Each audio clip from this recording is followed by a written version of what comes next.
नमस्कार। आज हम एक बहुत ही दिलचस्प चुनावी कहानी देखने जा रहे हैं, जहां जीत और हार का फैसला हुआ सिर्फ 1272 वोटों से। जी हां, मेघालय की मोकीरवाट सीट। इस विश्लेषण से हम ये समझेंगे कि कैसे जमीन की हकीकत और लोगों की उम्मीदें आंकड़ों में बदल जाती हैं और कैसे हर एक वोट की अपनी एक कहानी होती है। तो चलिए सबसे पहले चलते हैं उस जगह पर जहां की ये कहानी है। ये है मोकीरवाट, मेघालय के दक्षिण पश्चिम खासी हिल जिले का एक आरक्षित विधानसभा क्षेत्र। देखिए, यहाँ की राजनीति भी ना यहाँ की संस्कृति की तरह ही बहुत अलग है, बहुत खास है। ये उन हजारों मतदाताओं का घर है जिनका फैसला हर चुनाव में एक नया मोड़ ले आता है। तो आखिर मोकीरवाट को इतना खास क्या बनाता है? पहली बात, ये एक ग्रामीण इलाका है जहां लगभग 99.8% आबादी खासी जनजाति की है। लेकिन जो बात इसे सबसे अलग करती है वो है यहाँ की साक्षरता दर 94.6%। जरा सोचिए, इसका मतलब है कि यहाँ के मतदाता बेहद जागरूक हैं। वो सिर्फ नारों पर नहीं जाते, बल्कि मुद्दों को समझते हैं, परखते हैं और फिर वोट देते हैं। और यही बात हर चुनाव को यहाँ दिलचस्प बना देती है। तो अब आते हैं सीधे 2023 के चुनाव पर। एक ऐसा चुनाव जो बहुत ही कम अंतर से तय हुआ। हम इसकी गहराई में जाके समझेंगे कि ये कैसे हुआ और क्यों हुआ। ये सिर्फ नंबर नहीं है, ये राजनीतिक रणनीतियों, वोटरों के विश्वास और जमीनी हकीकत की पूरी कहानी कहते हैं। चलिए अब नतीजों पर एक सीधी नजर डालते हैं। 2023 में यूडीपी के उम्मीदवार रेनिंगटन लिंगदो को मिले 10,678 वोट और वो जीत गए। ये कुल वोटों का 31.25% था। दूसरी तरफ थे कांग्रेस के कार्निस शोशांग, जो सिर्फ 1,272 वोटों से पीछे रह गए। उन्हें मिले 27.53% वोट। जीत और हार के बीच का ये जो छोटा सा फासला है ना, यही हमारे इस पूरे विश्लेषण का केंद्र है। इस आंकड़े को देखें, 3.72%। बस इतना सा, इतने से वोट शेयर ने पूरे चुनाव का नतीजा ही पलट दिया। जब अंतर इतना कम होना तो हर एक वोट की कीमत समझ में आती है। ये हमें बताता है कि राजनीति में कोई भी लड़ाई तब तक खत्म नहीं होती जब तक आखिरी वोट गिना ना जाए। और यही मार्जिन इस सीट को राजनीतिक रणनीति समझने के लिए एक बेहतरीन केस स्टडी बनाता है। तो अब तक तो हमने ऊपर से नंबर्स देखे। चलिए अब इन आंकड़ों के पीछे की कहानी को समझते हैं। ये नंबर्स हमें बताएंगे कि वोटरों ने किस तरह से सोचा और उनके इस फैसले के पीछे क्या कारण रहे होंगे।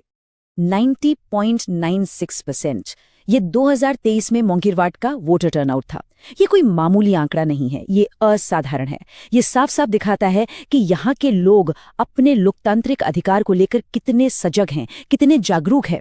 और देखिए, जब इतने ज्यादा लोग वोट डालने के लिए घर से निकलते हैं तो इसका मतलब साफ है कि हर एक वोट के लिए कड़ा संघर्ष होता है और हर वोट का बहुत ज्यादा महत्व होता है। अब जरा इस चार्ट को देखिए।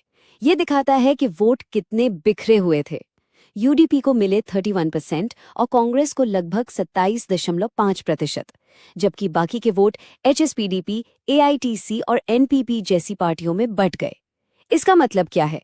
इसका मतलब है कि किसी भी एक पार्टी को एक तरफा बहुमत नहीं मिला। और जब वोट इस तरह से बढ़ जाते हैं तो छोटी पार्टियां भी किंग मेकर की भूमिका में आ जाती हैं। चलिए अब थोड़ा सा पीछे चलते हैं और इस सीट का इतिहास देखते हैं। 1993 से 2023 तक यहाँ सत्ता लगातार बदलती रही है। कभी कांग्रेस, कभी यूडीपी तो कभी एचएसपीडीपी। ये पैटर्न साफ साफ बताता है कि मोकीरवाट एक स्विंग सीट है। यहाँ के वोटर्स किसी एक पार्टी से बंधे हुए नहीं हैं। मतलब हर चुनाव में उम्मीदवारों को नए सिरे से जनता का भरोसा जीतना पड़ता है। और आखिर में हम फिर से उसी एक संख्या पर वापस आते हैं, 1,272। बस यही वो आंकड़ा है जिसने एक उम्मीदवार को विजेता बनाया और दूसरे को उपविजेता। ये हमें बार बार याद दिलाता है कि बड़े बड़े राजनीतिक समीकरणों के बीच लोकतंत्र की असली बुनियाद हर एक व्यक्ति के वोट पर ही टिकी होती है। ठीक है, तो अब तक हमने आंकड़े देखे, पर ये सिर्फ आंकड़े नहीं हैं। अगर हम इन आंकड़ों के बिंदुओं को आपस में जोड़ें तो एक रणनीतिक पैटर्न उभरकर सामने आता है और हम ये भी समझ सकते हैं कि भविष्य के लिए इनसे क्या सबक लिए जा सकते हैं। अब हम बात करते हैं कांग्रेस के उम्मीदवार कार्निस शोशांग की। उनकी प्रोफाइल को अगर देखें तो उनकी सबसे बड़ी ताकत क्या है? उनकी साफ सुथरी राजनीतिक छवि। और यही छवि वोटरों के बीच एक विश्वास पैदा करती है। आइए कार्निस शोशांग की प्रोफाइल पर एक नजर डालते हैं। पहली बात, उनके खिलाफ कोई आपराधिक मामला नहीं है, बिल्कुल साफ रिकॉर्ड। दूसरी बात, वो खासी हिल्स ऑटोनॉमस डिस्ट्रिक्ट काउंसिल के सदस्य हैं, मतलब उनकी जड़ें स्थानीय शासन में काफी गहरी हैं। और सबसे अहम बात, हार के बावजूद उनका वोट शेयर 2018 के 23.6% से बढ़कर 2023 में 27.5% हो गया। ये सीधे सीधे बढ़ते हुए जनसमर्थन का संकेत है। ये बात बहुत गहरा मतलब रखती है। राजनीति में सिर्फ जीत या हार नहीं देखी जाती, वोट शेयर में लगातार बढ़ोतरी यह दिखाती है कि उम्मीदवार धीरे धीरे जनता के बीच अपनी पकड़ बना रहा है, विश्वास का एक आधार तैयार कर रहा है, और ये भविष्य की राजनीति के लिए एक बहुत मजबूत नींव साबित हो सकती है। अब तक हमने जो भी विश्लेषण किया है वो सिर्फ अतीत को समझने के लिए नहीं है। इसका असली मकसद है भविष्य के लिए एक ठोस, एक व्यवहारिक योजना तैयार करना। अब हम इस पूरे एनालिसिस को एक ऐसी रणनीति में बदलेंगे जो सिर्फ चुनाव जीतने के लिए नहीं, बल्कि एक बेहतर शासन देने के लिए हो।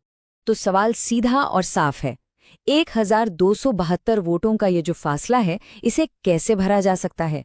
इसका जवाब सिर्फ चुनावी गणित में नहीं, बल्कि शासन की एक नई सोच में छिपा हुआ है। आगे हम इसी पर बात करेंगे।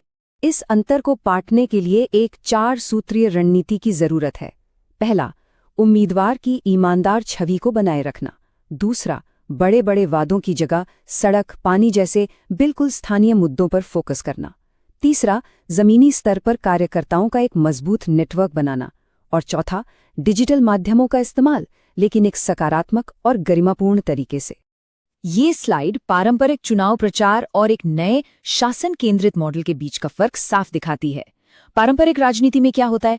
पार्टी बड़े व्यापक वादे करती है और संदेश ऊपर से नीचे की ओर आता है।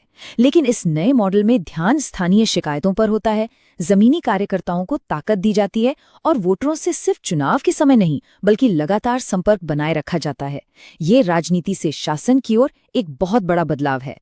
तो अब हम इस चर्चा के आखिरी पड़ाव की ओर बढ़ रहे हैं। ये जो रणनीति है, ये सिर्फ चुनाव जीतने का तरीका नहीं है, बल्कि ये जनता की सेवा करने और एक सच्चा जनादेश हासिल करने का एक बेहतर रास्ता है। ये एक ऐसी दृष्टि है जो नेतृत्व को लोगों के और करीब लाती है।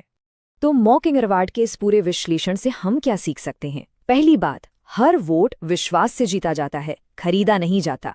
दूसरी, डेटा आपको पैटर्न दिखाता है, लेकिन एक अच्छा नेता उन पैटर्न्स को समझकर सही रणनीति बनाता है। तीसरी बात, असली शासन की शुरुआत स्थानीय मुद्दों जैसे सड़क और पानी से होती है। और चौथी और सबसे जरूरी बात, आज की राजनीति में एक साफ छवि ही आपकी सबसे बड़ी संपत्ति है। और जाते जाते मैं आपके लिए एक सवाल छोड़कर जा रहा हूं। आज के दौर में जब वोटर इतना जागरूक हो चुका है, तो क्या राजनीति का वो पुराना तरीका अब भी काम करेगा? या फिर क्या स्थानीय जरूरतों को डेटा के आधार पर गहराई से समझना और उन पर काम करना ही एक स्थायी जनादेश हासिल करने का एकमात्र रास्ता बचा है? इस पर सोचिएगा जरूर।